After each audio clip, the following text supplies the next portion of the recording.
So, welcome to Jumbo Eyes and welcome to our lecture series called Daily MCQ Practice. In this lecture series, we cover a particular day's current affairs through a set of 4 to 5 MCQs. The idea behind this lecture series is simple. We want you to revise your current affairs, and what better way to revise your current affairs than by getting the much needed MCQ practice. Okay, so make this lecture series a part of your daily routine. It should be a daily habit of yours because 4 to 5 MCQs on a daily basis would add up to more than 1200 MCQs. More than 1200 MCQs. Okay, and that too from the topic of current affairs alone.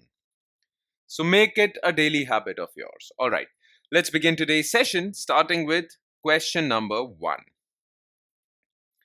Consider the following statements regarding lymphatic filariasis or elephantiasis. It is a viral disease that affects the lymphatic system, leading to severe swelling and disability. Bihar, UP, Odisha are the states with highest disease burden in India. Diethyl carbamazine and albendazole are the most common drugs given for this disease. Now, the thing is that lymphatic filariasis is a disease that affects your lymphatic system, and it leads to swelling of your lymphatic nodes and swelling overall. Okay, swelling and disability. Okay, one foot swells up so much that it looks abnormal. Okay, now the causative agent or the microorganism behind this lymphatic filariasis is a parasite. Okay, not virus, not bacteria, is a parasite. Basically it is a filarial worm. So the first statement would have been correct had parasite written over instead of viral over here. Okay, so this statement is false. Now, all over the world, India has the highest disease burden as far as elephantiasis is concerned.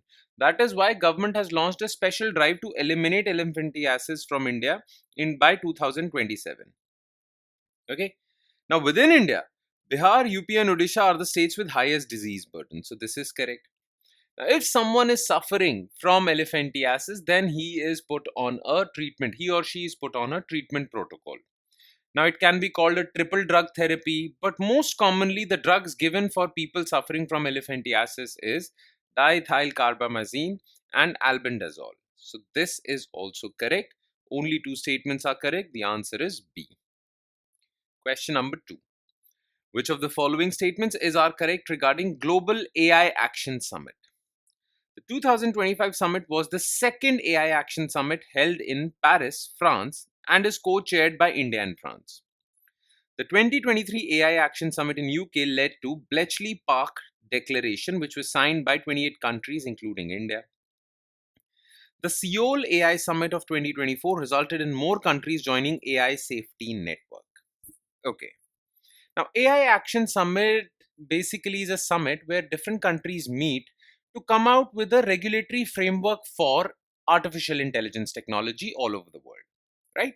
Now, the first summit happened in UK, a place in UK from where Alan Turing was, called Bletchley Park. That is why it is known as the Bletchley Park AI Action Summit of 2023. The second summit was in South Korea, or its capital Seoul. It is known as Seoul AI Action Summit. And the third summit was the Global AI Action Summit 2025, Paris, France. So this is not second, this is the third. Okay, but yes, it is co-chaired by France and India. India and France are co-hosting the event. Okay, it's third.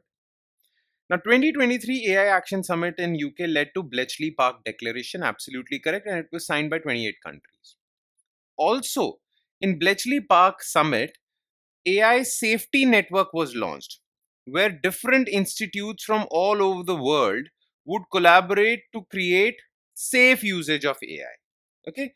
Now, in Seoul AI Summit, many more countries like Japan, South Korea joined AI Safety Network. Okay. So this is also correct. 2 and 3 are correct. D. Question number 3. Which of the following statements are correct regarding Bombay blood group?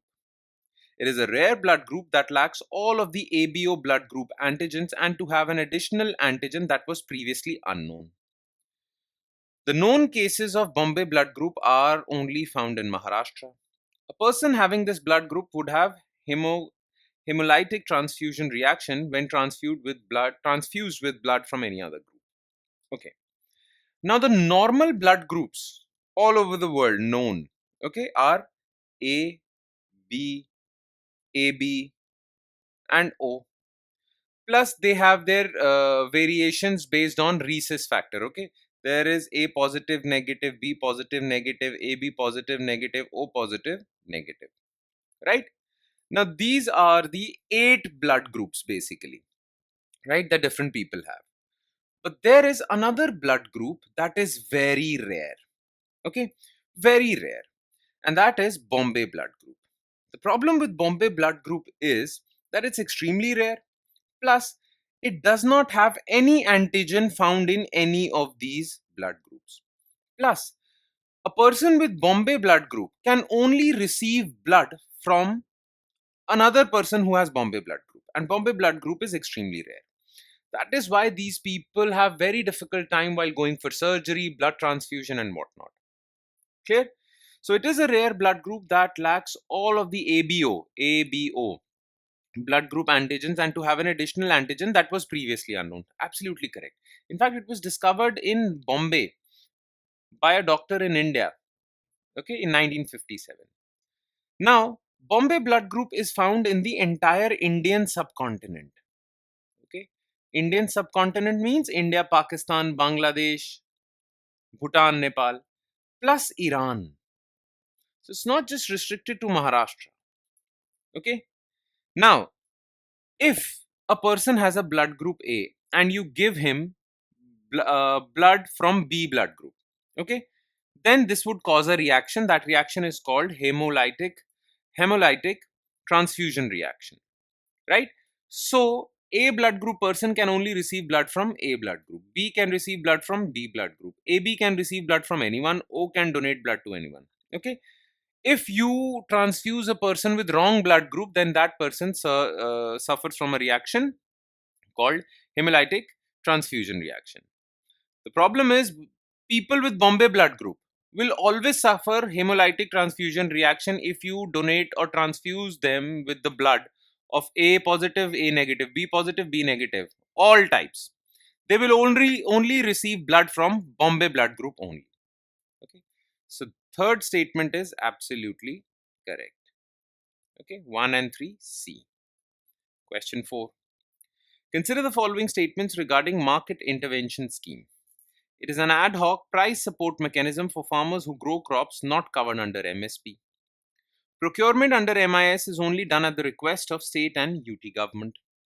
States can only request MIS procurement when there is 25% reduction in market prices. Center finances the entire expenditure for MIS. Now look, farmers receive the protection of minimum support price MSP, but that protection is only provided to 23 crops, and most of these crops are food grains. Okay, most of these crops are food grains, right? But what about fruits and vegetables? What about horticultural crops for which no MSP is provided? Now, don't you think those farmers also deserve the protection of the government or receive some form of income support? MSP is basically income guarantee to farmers, right? So farmers who do not grow these crops should also receive some income guarantee, right? Now, government has come out with a temporary mechanism for them. Okay, government tells these farmers who grow non-MSP crops or horticultural crops, government tells these farmers to sell their crop at market price. But if market price falls 10% from the normal market price, if the market price this year falls 10% from the normal price, then these farmers would be suffering. So government says, then we will come and procure these crops from you at a higher price. Okay, that price is generally called MIS price. But we will come to procure only when market price falls. In normal circumstances, you will sell this produce at market price only, fruits and vegetables. We would come when the price falls below, falls by 10% or more. Okay. Plus, the state government or the UT government has to give a written request to the center government. Okay. So when prices fall more than 10% and state government gives a request, then only central government comes for procurement at MIS price. Okay. So it is temporary. Under normal circumstances, farmers sell at market price. But in special circumstances, it is the government who procures these crops. Okay, so it is an ad hoc price support mechanism for farmers who grow crops not covered under MSP. Absolutely correct. Procurement under MIS is only done at the request of state and UT government. Absolutely correct. And state and UT governments can only make a request when prices fall by more than 10%. Okay. States can only request MIS procurement when there is 25%, no, 10%. And look, government is going to spend some money for this scheme. Now that money will be shared on a 50-50 basis between center and states. In case of northeastern states, then it will be 75-25. But normal non-northeastern states, for them it is 50-50. So center finances the entire expenditure? Absolutely not correct. The answer is A. And last, which of the following is are correct about National Tiger Conservation Authority? It is a statutory body established under Environment Protection Act.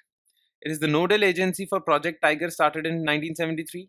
Tiger reserves in India are declared by National Tiger Conservation Authority. Well, NTCA is a statutory body, but it was established under Wildlife Protection Act.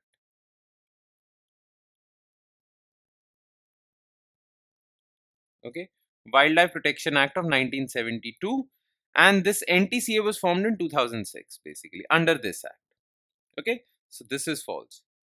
It is the nodal agency for Project Tiger, absolutely correct, and tiger reserves in India are declared by NTCA. This is also correct. All right. And with that, we conclude today's session. Thank you so much for watching, everyone, and I'm sure it has added value to your preparation. But it would add more value if you revise this lecture. And by revision, I mean going through the written detailed solutions provided provided for each and every MCQ discussed in this lecture. Okay. Now, those solutions are available in our notes, and those notes are available on our Telegram platform. Now, where can you find our Telegram platform? Just below this video in the comment section, you'll find a link. You just have to click on that link. It'll take you to our Telegram platform, and from there you can download the notes for not just this lecture, but all the other lectures featuring on our YouTube channel. On that note, I'll be signing off. Thank you so much, everyone.